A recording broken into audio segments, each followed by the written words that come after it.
آپ جانتے ہیں کہ آج عمران خان صاحب کو ان کی پارٹی کی ایک نیشنل کونسل کا اجلاس ہوا اور اس اجلاس میں ان کو منتخب کر لیا گیا دوبارہ چیئرمین. ان کے مقابلے پہ جو 2 امیدوار تھے وہ انہوں نے دستبرداری ہونے کا اعلان کر دیا. تو بغیر الیکشن کے جو ہے وہ پارٹی کے سربراہ بن گئے. اور ایسا ہی پیپلز پارٹی میں اور مسلم لیگ نون میں اور بہت سی دیگر پارٹیوں میں ہوتا ہے. کچھ پارٹیوں میں ایسا نہیں ہوتا. لیکن یہ آج جس موقع پہ بغیر الیکشن کے عمران خان صاحب پارٹی کے سربراہ منتخب ہوئے تو وہاں پہ انہوں نے ایک گفتگو کیا اور اس میں انہوں نے بتایا کہ یہ جو مصدق ملک صاحب کی حکومت ہے یہ اب پیٹرول مہنگا کر رہی ہے, لیکن اگر میں ہوتا وزیر اعظم تو شاید میں پیٹرول مہنگا نہ کرتا. کیوں نہ کرتا, ذرا سنیں. ہمارے پیٹرولیم منسٹر نے جا کے جب میں روس کیا تھا تو ہم نے نیگوشیٹ کر لیا تھا روسیوں سے کہ ہمیں سستا تیل دے, ہمیں 30%. وہ نیگوشیٹ ہو گیا. جب جیسے ہی واپس آئے انہوں نے نو کانفیڈنس وہ ٹیبل کر دی. تو وہ جب نو کانفیڈنس ٹیبل ہوئی تو سب کچھ سلو ڈاؤن ہو گیا.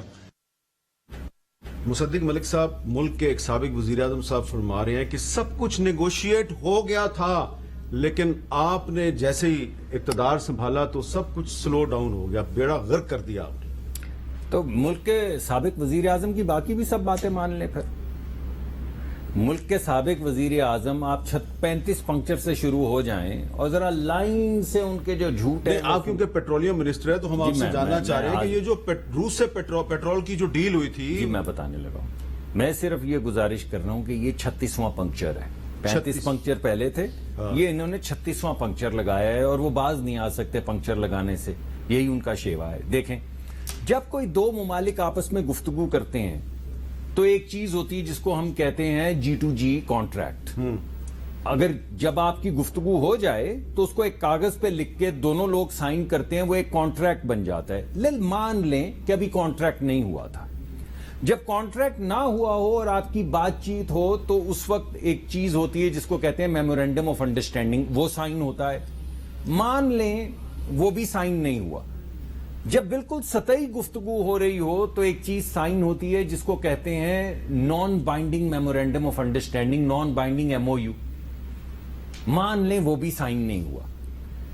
تو جب ملک کے سربراہان یا وزراء باتیں کر رہے ہوتے ہیں تو وہ کانورسیشن منٹ ہو رہی ہوتی ہے, اس کے منٹ ہونے چاہیے. نہ آپ کے پاس G2G کانٹریکٹ ہے, نہ بائنڈنگ MOU ہے, نہ نان بائنڈنگ MOU ہے, نہ آپ کے پاس کوئی منٹس ہیں, مگر آپ کہے جا رہے ہیں کہ ہم کانٹریکٹ. وہ ایک حماد اظہر کا خط ہے. ایک بار میں ابھی بتانے لگا ہوں.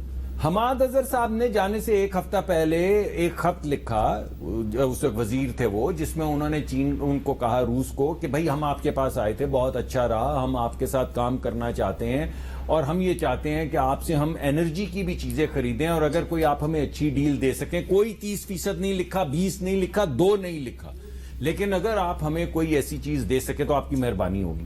اس کے بعد وہ 3-4-5 دن کے بعد چلے گئے. اس کے بعد ہمارے جو سفیر ہیں انہوں نے جا کے منسٹر آف انرجی, جو روس کے منسٹر آف انرجی, ان سے جا کے کہا کہ آپ کو یہ ہم نے خط ڈیلیور کروایا ہے اپنی ایمبیسی کے ذریعے, تو ذرا اس پہ. تو انہوں نے کوئی بات نہیں کی. انہوں نے کہا وہ ذرا ہمارے ساتھ پائپ لائن پہ بات کریں, بس اس پہ بات کرتے ہیں. اس کے بعد 3 ریمائنڈر ہم دے چکے ہیں اپنی وزارت خارجہ کے ذریعے ان کو کہ کوئی اگر ایسی ڈیل ہے تو بھائی بتائیے. 3 ریمائنڈر دیے. 3 ریمائنڈر. اس کے علاوہ اور سنیے, ہماری جو وزارت خارجہ ہے انہوں نے یہاں پہ جو روس کے سفیر ہیں ان سے کہا کہ کوئی ایسی بات جو عمران خان صاحب کہہ رہے ہیں, نہ G2G ایگریمنٹ, نہ MOU بائنڈنگ, نہ MOU نان بائنڈنگ, نہ منٹس. تو انہوں نے بھی کہا کہ اچھا اگر آپ لوگ انٹرسٹڈ ہیں تو دوبارہ سے ایک خط لکھ دیں. تو اب ہم دوبارہ سے ایک خط لکھ کے بھیج رہے ہیں. اچھا, اب آخری بات سن لیجیے.